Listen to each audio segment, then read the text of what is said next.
Assalamualaikum warahmatullahi wabarakatuh.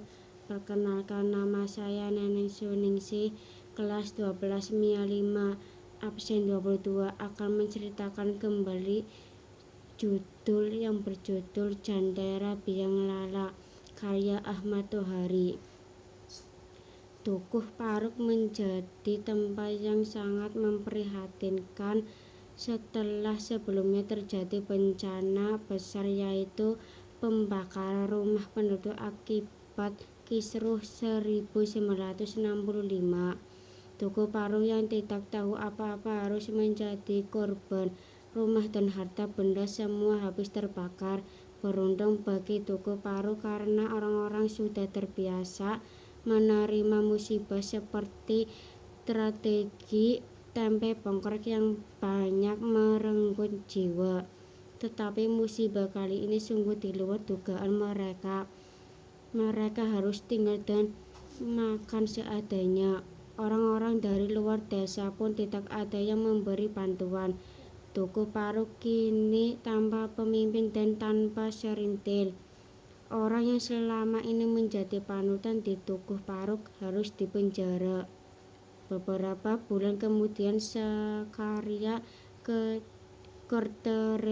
Kertareja dan yang lainnya dibebaskan. Tetapi mereka pulang tanpa serintil, dan orang-orang Dukuh Paruk tidak ada yang menanyakan kemana serintil berada. Itu karena serintil masih ditahan di tempat yang tidak Sakarya dan rombongan lainnya ketahui. Dukuh Paruk yang miskin didatangi seorang pemuda yang gagah berseragam. Semula semua orang takut dan enggan tersenyum meskipun yang datang itu adalah Rasus. Orang-orang Dukuh Paruk ternyata masih trauma apabila ada orang berseragam datang. Tetapi yang membuat hati mereka tersenyum lagi adalah Rasus yang masih mau peduli dengan tempat kelahirannya. Rasus masih seperti yang dulu dan kedatangannya kali ini untuk menjenguk neneknya yang kritis. Tidak lama kemudian nenek Rasus meninggal dunia dan Rasus harus kembali menjalankan tugasnya.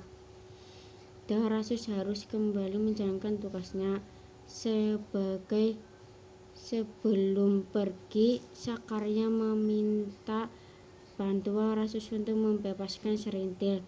Tidak lama kemudian, serintil kembali pulang ke Dukuh Paruk. Serintil lemas, tidak berdaya karena kelelahan karena ia pulang dengan berjalan kaki.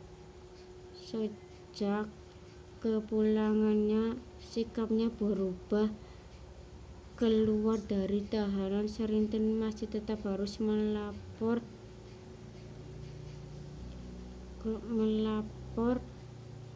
ke tempat di mana ia ditahan. Serintil mulai bisa tersenyum ketika melihat Goder, anak tamil Serintil memutuskan untuk mengasuh Goder.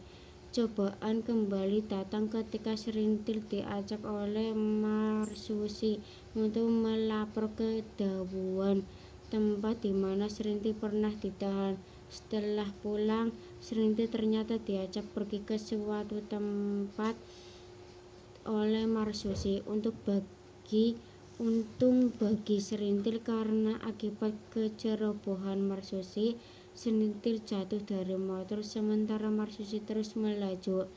Serintil yang penuh luka masih belum aman karena Marsusi kembali mencarinya dengan nafsu birahi yang menggebu. Tetapi datang seseorang yang mau menolong orang itu dari dusun yang masih satu kelurahan dengan Serintil. Hati Serintil pun mulai bisa terbuka ketika melihat Bajus. Bajus adalah seorang pekerja proyek pembangunan irigasi. Serintil ternyata menaruh hati kepada lelaki itu. Ia sangat berharap impiannya menjadi ibu rumah tangga dapat terwujud bersama Bajus. Serintil mengenal Bajus sebagai pribadi yang baik, terlebih sikapnya terhadap Serintil. Serintil yang yakin bahwa Bajus adalah orang yang akan merubah hidupnya harus kembali merasakan kekecewaan yang begitu dalam. Bajus ternyata malah menawarkan serintil kepada bosnya. Bajus ini berubah menjadi beringas dan memarahi serintil apabila ia menolak permintaan bosnya. Akibat tekanan batinnya yang mendalam, serintil menjadi lupa ingatan. Suatu ketika Bajus pulang dari menjalankan tugasnya, namun hati Rasus sangat terkejut ketika mendapat serintil lupa ingatan.